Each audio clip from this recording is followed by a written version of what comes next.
மற்றொன்று கொடுப்பவன். இந்த கொடுப்பதற்கு ஆப்போசிட் என்ன? எடுப்பது. கொடுப்பதுங்கிற வார்த்தைக்கு எதிர்ப்பதம் என்ன? எடுப்பது. அந்த எடுப்பது தான் கெடுப்பது. அந்த எடுப்பது கெடுப்பது. கெடு அப்படிங்கிறது கேதுவா மாறுகிறது. கொடுங்கிற வார்த்தை குருவாக மாறுகிறது. குடுங்கிற வார்த்தை, அதாவது நம்ம சொல்லுவோம் இல்லையா, இந்த உலகம் உலகம் உலகத்தை சுத்தி வந்தேன், இந்த உகரமும் உகரமும் மாறும் இல்லையா, அதே போல்தான் இங்கு என்ன ஆகுது? ராகு என்பவன் குருவாக மாறுகிறான். அதனாலதான் குரு பிரம்மா. நீங்க யோசிச்சு பாருங்க, சூரியனை விட வியாழன் உயர்ந்தவனா இல்லையே. இதற்கு குரு என்று வைத்தால் அது முற்றிலுமே தவறான ஒரு விஷயம்.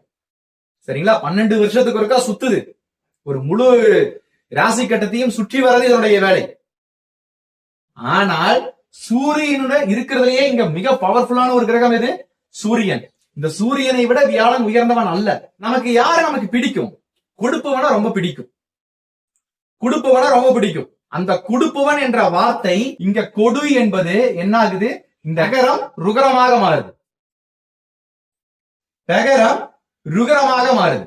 இது எப்படி? கொடுங்கிற வார்த்தை கொரு அப்படிங்கிற மாதிரி. இப்போ இந்த திருக்குறள், திருக்குதல் அப்படிங்குவாங்க, தாமஸ் தாமஸ் அப்படிங்குவாங்க. இந்த தகரம் நிறைய இடங்கள்ல என்ன ஆயிரும் அப்படின்னா ரகரமாக.